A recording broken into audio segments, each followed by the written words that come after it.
లేచి పేదలు ఒలి పెడతా ఉన్నాడు ఆయన అసెంబ్లీలో. ఈ విధంగా చాలా గందరగోళంగా అవివేకంతో అజ్ఞానంతో చాలా ఘోరం చేసి అడ్డమైన మాటలని చెప్పింది. దాంతో మనం కూడా గోమాలైపోయినాం. తీర్థం పోదాం తిమ్మక్క అంటే వాడు గుల్లే మనం సల్లే. ఆ గతికి తెచ్చింది ఇలా ప్రజల గతి. మరి మనం కూడా ప్రజలు కూడా ఆలోచన చేయాలి. ఆవేశం కాదు. గాడిదలకు గడ్డేసి బలరకు పాల్పడితే వస్తాయా? మరి ఇప్పుడు ఏం చేయాలో ఆలోచించాలి. ఓ తమ్ముడు అన్నాడు హైదరాబాద్లో ఆయన ఇల్లు కూడా కొడితే, కేసీఆర్ అన్నా యాడున్నావు నువ్వు రావాలి, కత్తి వాంచేతలు పడితే యుద్ధం నన్ను చేయమని పడుతుంది.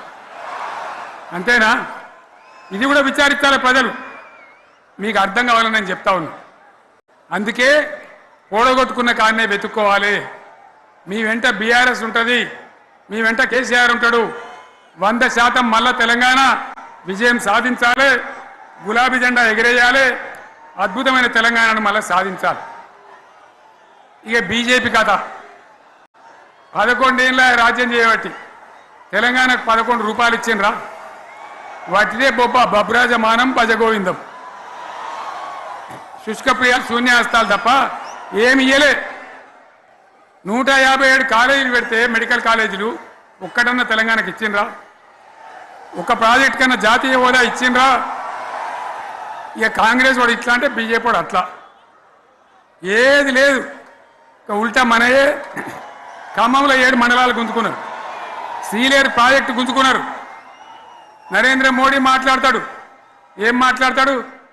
తెలంగాణ వచ్చిందిరా అని తెలంగాణలో సంతోషపడితే తల్లిని చంపి బిడ్డను బతికిచ్చిండ్రు అంటాడు. ఎన్నోసార్లు అంటాడు, ఒక్కసారి కాదు. ఈ విధంగా అది కూడా మనం అనిపించేది కాదు. ఈ సందర్భంలో ఒక మాట బీజేపీ అంటే నాకు జ్ఞాపకం వచ్చింది. ఇవాళ కేంద్ర ప్రభుత్వం కగార్ అనే ఆపరేషన్ పేరు మీద ఛత్తీస్గఢ్లో యువకులను గిరిజనులను ఊచకోత పోతా ఉన్నారు. అది ధర్మం కాదు. వీళ్ళు ఏమవుతున్నది? నక్సలైట్లు ప్రతిపాదన పెడుతున్నారు, మేము ప్రభుత్వం దగ్గరకు వచ్చి చర్చలు చేయడానికి సిద్ధంగా ఉన్నాము అంటున్నారు. నేను కోరుతా ఉన్న కేంద్ర ప్రభుత్వాన్ని, బలమున్నది కదా అని చంపుకుంటా పోవుడు కాదు, అది ప్రజాస్వామ్యం కాదు. ఆపరేషన్ కగార్ వెంటనే ఆపేయండి. వాళ్ళని పిలిచి, ఆ నక్సలైట్లను పిలిచి డెమోక్రటిక్ స్పేస్ ఇచ్చి చర్చలు జరపండి. వాళ్ళు ఏం మాట్లాడతారో చూడండి. అది కూడా నల్లనా తెల్లనా దేశం ముందరికి రాని. కానీ అట్లా కాదు, మొత్తం ఏరి పారెత్తాం, కోసి పారెత్తాం, నరికి పారెత్తాం అంటే మిలిటరీ ఉన్నది మీ దగ్గర కొడతారు. కానీ ప్రజాస్వామ్యం అనిపించుకోదు. ఈ మాట ఢిల్లీకి ఉత్తరం పంపిద్దామా? మీరందరూ సపోర్ట్లు కొడితే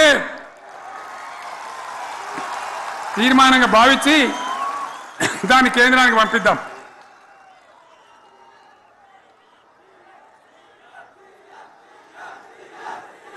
ఇక్కడ 30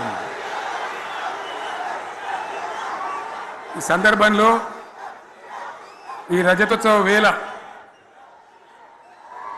నేను మీ అందరికీ, ఇక్కడ ఉన్న వాళ్ళకు, సభలో లేని వాళ్ళకు, టీవీలో నా మాటలు వినే వాళ్లకు, యావత్తు తెలంగాణ సమాజానికి బీఆర్ఎస్ గులాబీ జెండా రజతోత్సవ శుభాకాంక్షలు మరొకసారి తెలియజేస్తూ, మీరందరూ కూడా ధైర్యంగా ఉండండి. మళ్ళీ బీఆర్ఎస్ తెచ్చుకుందాం, బ్రహ్మాండమైన పరిపాలన అందించుకుందాం. వీళ్ళు జరగొట్టేటివన్నీ మళ్ళీ మంచిగా చేసుకుందాం, బ్రహ్మాండంగా ముందుకు పోదాం, పురోగమించుదాం. ఒక అద్భుతమైన తెలంగాణ, ప్రతి వ్యక్తి ముఖంలో చిరునవ్వులు చిందించే తెలంగాణ తయారు చేసుకుందామని చెప్పి మీ అందరికీ మనవి చేస్తూ, ఇంత పెద్ద ఎత్తున ఈ సభకు గవర్నమెంట్ వచ్చిన ఏడాది నరలోనే మీరు కదిలి వచ్చిందంటే మీరు కూడా ఒక నిర్ణయానికి వచ్చినట్టు కనబడుతూనే ఉంది. ఓట్లు ఎప్పుడు వస్తాయని చూస్తాను. నేను ఇంకో మాట చెప్పాలి, ముఖ్యమైన మాట ఏంటంటే, వీళ్ళు అక్కడిక్కడ ఎందుకని మీరు లేచొచ్చిండ్రు ఫోటోల కోసమా?